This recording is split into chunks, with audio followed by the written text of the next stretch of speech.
Bien, audiencia de Catamarca Despierta, nuevamente un nuevo episodio del Contexto Político. Esta vez nos encontramos en la oficina de la doctora Claudia Paladino. Bueno, un breve resumen en la intro. Se presenta como candidata a diputada nacional por Fuerza Patria, ocupando así el segundo lugar de la lista encabezada por el doctor Fernando Monguillot, impulsada por el oficialismo peronista local. Doctora, ¿qué la motivó a dar el paso de diputada provincial a aspirar a la Cámara de Diputados de la Nación? En realidad uno cuando está en la política tiene que estar disponible a las diferentes situaciones que pueden ser planteadas desde el sector para ocupar los espacios donde uno realmente tiene que estar o ser llamado a estar. Así que realmente cuando me llamaron la semana pasada para ofrecerme la candidatura a segunda diputada nacional titular, para mí fue algo, por un lado, una sorpresa, porque siempre uno sabe que puede ser de necesidad o útil en diferentes lugares y siempre he estado dispuesta a ocupar los lugares donde me solicitan que esté. Y por otro lado, una gran responsabilidad, ¿no? Porque sabemos que el Congreso Nacional llevamos la voz de todos los catamarqueños y catamarqueñas en un escenario histórico y social complejo, en una Cámara compleja, en una Cámara Nacional donde se permiten decir cosas que uno no está de acuerdo y a veces hay relación o argumentación cargada de violencia y de crueldad, y que no es la manera mía de trabajar, ni tampoco la manera que defiende el justicialismo, ¿no? en sus banderas y sus ejes de cómo ejercer la política. Bien, ¿cómo cree que su experiencia en salud pública pueda sumar en la legislatura provincial a nivel nacional también? Sí. Un paréntesis para la audiencia: la doctora fue ex ministra de Salud, por eso la pregunta. Sí, en realidad cada uno cuando ocupa estos espacios o ejerce la política trae un saber. Todos tenemos un saber que se fue construyendo a lo largo del trabajo y de la historia de cada uno. Entonces, bueno, obviamente yo tengo un saber que está relacionado con la salud desde lo médico, pero desde lo pediátrico, porque soy pediatra, pero también desde la gestión, porque yo estuve más de 10 años en el Ministerio de Salud ejerciendo diferentes cargos de la función pública en gestión sanitaria, con el último cargo de ministra de Salud en la época de pandemia. Entonces también uno se fue formando y capacitando para poder ocupar estos espacios, y también tuvimos una serie de desafíos como fue la pandemia que nos obligaron, ¿no?, a dar respuesta en una situación de incertidumbre y en una situación que ninguno de nosotros imaginaba. Entonces creo que toda esta carga de trabajo y de estudio que uno tiene, hay que ponerla al servicio, ¿no es cierto?, del trabajo en el Congreso Nacional para poder, después del análisis que tenemos de la situación de la salud del sistema sanitario en la Argentina, poder favorecer, propender, fortalecer aquellos proyectos legislativos nacionales buscando una red de atención centrada en las personas, que tiene como valor y como eje la salud como un bien social, como un derecho, ¿no?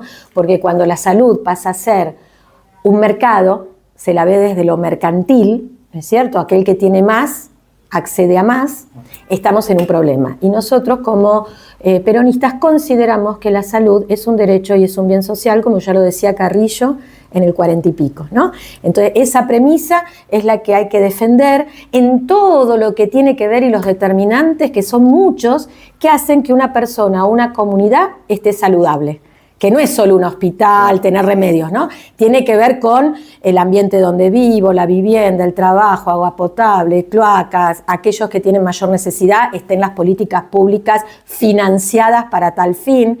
Entonces, eso es lo que tenemos que defender y también actualizar, ¿no? El gran desafío de el mundo va muy rápido y en esa rapidez uno tiene que lograr generar políticas públicas y darle la rectoría a través de leyes, ¿no es cierto?, para lograr el fin, que es que la comunidad esté saludable. Bien, ¿no? Bueno, un poquito me contestaba ahí la pregunta que tenía en mente, que era, hace un tiempo usted mencionó que la salud pública será uno de sus aportes centrales en el Congreso, ¿verdad? Yo le preguntaba qué eje de acción tenía en mente. Bueno, es un poco esto que veníamos hablando. Creo que uno a veces en la historia yo no imaginaba que en este momento del siglo XXI íbamos a estar discutiendo aún hoy si la salud es un bien social y es un derecho, cuando lo dice nuestra Constitución Nacional y Provincial, que es lo que nos rige como pueblo, ¿no? O un bien del mercado. Sinceramente, en este año yo dije, o en estos últimos años dije, no es momento, porque si uno hace el hilo histórico de cómo se fueron generando diferentes políticas, queda muy claro en qué momentos se considera la salud como un bien social y qué acciones se hicieron y en qué momento no. Cuando desaparece un Ministerio de Salud, cuando se pasa la responsabilidad a las provincias, cuando se favorece la salud privada, cuando se regula medicamentos favoreciendo la industria de los remedios y medicamentos, ahí sabemos que la salud es del mercado. Cuando generas leyes que protegen a la comunidad, la de los 1000 días, entre otras, yo digo esa porque soy pediatra, pero entre tantas otras leyes, el programa Remediar, el programa Sumar, ¿no? Todo lo que era la política para la discapacidad, para dar la inclusión real, ¿no? Desde una mirada humana, uno sabe que ahí la salud es un bien social. Entonces, eso es lo que hay que definir. ¿Qué quiero yo? No solo para la salud, para otras situaciones. Educación, ¿no es cierto? Sí. Salud, vivienda. Entonces, ¿dónde me paro yo cuando tengo que tomar una decisión? ¿A quién elijo para darle mi voto? Quiero estas políticas que tienen que ver con accesibilidad, solidaridad, humanidad, ¿no es cierto? Y que todos podamos acceder a la salud, a la educación y a otros derechos que tenemos, o me voy para el lado de se considera todo desde el mercado, si algo se ofrece más, lo pago más, y si nadie lo demanda va a tener menor precio, ¿no? Y ahí tomo la decisión, ¿no? Bien. ¿Cuáles son sus expectativas de cara a las elecciones de octubre? Y bueno, las expectativas obviamente es llegar al Congreso Nacional para poder estar al servicio de la gente, trabajar mucho, que siempre lo he hecho, y bueno, acompañar al candidato primero, que es el doctor Fernando Monguillot, que encabeza la lista. Y bueno, esas son las expectativas, obviamente. Y en esto que nos queda, que es muy poquito tiempo, enamorar a aquellos que aún no están enamorados de lo que es la propuesta, ¿no?, de la justicia social, que también a veces a mí me da gracia, desde el gobierno dicen, el gobierno nacional, que la justicia social es como diabólica, ¿no? Hablando de las fuerzas del cielo, y en realidad la doctrina social de la Iglesia, ¿no?, los que somos católicos y creemos en el Evangelio y lo tratamos de cumplir, es muy similar a la doctrina justicialista, ¿no?, lo que dice o lo que defiende el partido peronista. Sí. Que eso es lo que a mí me enamoró, ¿no?, en mi historia de trabajo con la comunidad, ¿no? Tal vez yo empecé desde una militancia, desde la Iglesia Católica, ¿no es cierto?, tratando de esto, ¿no?, la solidaridad, ver al otro, ¿no?, ponerse en el lugar del otro, compartir, ¿no?, estar ayudando al que necesita ayuda y recibir ayuda cuando uno la necesita. Y después, ¿no?, ya siendo un poquito más grande, esto es la juventud más joven, en la facultad, ponele, y después, ¿no?, avanzando en lo que es el trabajo cotidiano y decir, bueno, ¿qué me ofrece? ¿Qué hay de participación? ¿Qué hay en las ofertas de ideología política a sumarse? Y ahí vi el match, ¿no? Se machearon las dos cosas, y ahí me enamoraron. Y por eso estoy trabajando con convicción para que podamos vivir mejor. Entonces, bueno, esa es mi historia, mi pasión. Entonces, bueno, esto podérselo transmitir a otro y decir, vale la pena seguir trabajando, no nos pueden quitar la esperanza, ¿no? Porque cuando un pueblo tiene miedo, tiene incertidumbre, empieza a desesperanzarse. Y cuando no tenés esperanza, no tenés fuerzas para, ¿no?, defender aquello que crees que es válido. Entonces tenemos que dejar de tener miedo, tener certidumbres de hacia dónde queremos ir y defender ese rumbo, ¿no? Y creo que por ahí pasa. Y volver a alimentar la esperanza como pueblo y la alegría. Y lograr esto, transformaciones para volver a tener trabajo, volver a acceder a la alimentación, volver a tener salud accesible. Entre otras cosas. Entre otras cosas. Bien. Algunos opositores señalan que el oficialismo en Catamarca no ha logrado grandes cambios en salud y educación. ¿Qué le respondería usted, doctora, a quienes dicen que ya tuvieron la oportunidad y no cumplieron? Miren, yo, como bien hace 30 años que estoy acá en diferentes, yo empecé en el hospital de niños, y si uno hace el hilo, ¿no? Yo siempre digo, hay que mirar bien, porque a veces uno se lleva con lo inmediato, ¿no es cierto? Con lo que veo en los últimos 6 meses, ¿no? Y yo creo que hay que hacer historia y no perder la memoria. Entonces, cuando uno ve, claro, cómo estábamos antes, qué indicadores había, ¿no? De mortalidad infantil y demás, y en los últimos años uno observa que con mucho esfuerzo, ¿no? Porque siempre hay cosas para mejorar. Yo incluso, nosotros hemos hecho, porque a mí me preocupa mucho todo este tema de por qué cuando vos hablas con las personas no hay disconformidad en un grupo sobre cómo accede a la salud, y por otro lado uno sabe que hay todo un esfuerzo para lograr la buena atención. Entonces el año pasado y el anterior hicimos un trabajito de investigación, encuesta en Valle Viejo, Capital y Fray, y me llamó la atención los resultados, ¿no? Entre otros. Se clasificaba entre 6,50 y 7, tanto al sector privado como al público, ¿no? Que vos podés decir, bueno, no está tan mal, porque es promedio, es con lo que aprobamos en los exámenes. Pero cuando vos le preguntabas qué es lo que más le molestaba en los dos sectores, tanto el sector público como el sector privado y de obra social, en lo que coincidían era en el maltrato. ¿Qué tiene que ver el maltrato? Lo cotidiano, ¿no? Recibir bien a la persona, preguntarle su nombre, presentarse, si tiene acceso al turno, ¿no? Que puedan ser turnos programados.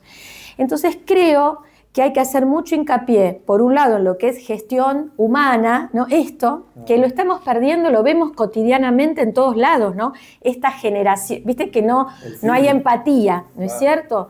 Y por otro lado, un pilar que es la gestión, ¿no es cierto? Estos turnos programados, que se pueda acceder al turno y no tengas que estar peregrinando para conseguir el turno, en un escenario difícil que cada vez hay menos profesionales médicos, ¿no? Lo sabemos, hay especialidades que cada vez hay menos. Entonces, bueno, esto también hace que se complique la situación.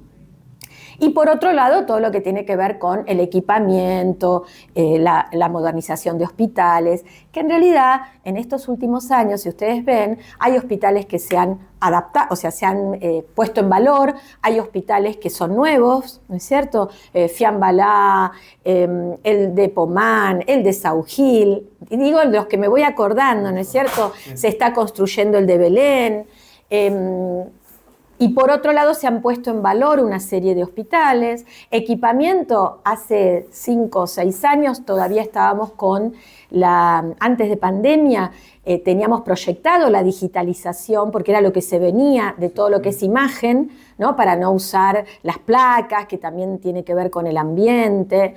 Y hoy ya se están digitalizando, ustedes lo ven si hacen un repaso de cómo se ha ido equipando no solo Capital, el interior con esta nueva tecnología. Hace unos años era el problema del parque automotor, ¿se acuerdan? Las ambulancias, y en los últimos años tenemos una renovación importante del parque automotor, que hay que renovarlo todos los años porque tiene un uso. Entonces, creo que todas estas cosas que tal vez no se perciben porque hay otros emergentes, otros problemas en agenda que la gente siente, ¿no es cierto? Hacen que uno pierda la historia de cómo en los últimos años se fue fortaleciendo, ¿no es cierto?, las diferentes redes, fortaleciendo la red de atención provincial por complejidad creciente, ¿no? Entonces, eso hace que, según lo que en el interior algunas situaciones o problemas de salud se resuelven, otras se resuelven en el hospital cabecera y otras se resuelven acá en la ciudad. Y esto tiene que ver, que siempre lo digo, porque si no dicen, bueno, pero ¿por qué no hay toda la complejidad en cada pueblo? En realidad no es solo tener el hospital, tener el equipamiento, ¿no? Sí, y las personas capacitadas, que las hay, porque hay equipos muy fortalecidos en su capacitación en todos lados del equipo de salud, pero también vos tenés que tener la garantía de una frecuencia de casos que hagan que el training del equipo, ¿no es cierto?, no se pierda. Entonces, si yo armo una complejidad muy alta en una localidad donde hay poca población, tal vez tienen el caso de complejidad mayor uno por mes o uno cada 2 meses. Casos puntuales. Casos puntuales. Entonces ahí el equipo sigue trabajando, pero el training de la emergencia, que es todos los días, se pierde. Entonces, por eso es tan importante entender la red de atención. Y ahí meto el Garrahan. ¿Por qué el Garrahan existe? Existe porque es un hospital para todas las provincias de alta complejidad para dar respuesta a esas patologías raras que necesitan equipos especiales o cirugías, ¿no es cierto? Que ahí se concentran, entonces todo el equipo está capacitado porque todos los días está dando respuesta a esos problemas de salud y nos da respuesta a todas las provincias. Entonces, teniendo en cuenta, ¿no?, lo que está en boga hoy con esto de desfinanciar, lo que escuchamos de algunos diputados de otros sectores, ¿no?, que dicen que no entienden cómo las provincias tienen que ir al Garrahan. No, el Garrahan, si uno ve la historia, ¿no es cierto?, visiten la página del Garrahan, la historia, ahí está cómo se pensó, para qué se pensó, cómo se planificó y cuál es la función que cumple. Y lo que funciona hoy en día. Y lo que funciona, que no solo da buena atención en lo específico, sino que da, dicho por los pacientes, atención humana. Que es lo que a veces acá la gente está, no, la gente se queja, ¿no? Porque es verdad, cuando vos te atienden como debe ser, y es lo que tiene que ser, así te tienen que atender. Entonces lo que surge es la queja, el problema, que hay que resolverlo, obviamente, porque tiene que ser que todos los días nos atiendan bien, esa es la meta, ¿no? Sí. Bien, por último, doctora, ¿qué mensaje final tiene para los catamarqueños y para quienes están considerando su voto en las próximas elecciones? Bueno, muchos me conocen, saben que lo que me caracteriza, si vos tenés que decir palabras, es trabajo, ¿no?, escucha, porque yo creo que hay que escuchar a las personas, hay que darle la posibilidad de reunirse, de escuchar, y a partir de esa escucha poder pensar juntos, ¿no?, siempre en equipo, siempre con otros, propuestas válidas. Desde la solidaridad, la humanidad y la no crueldad. Bien, muchísimas gracias. No, a ustedes.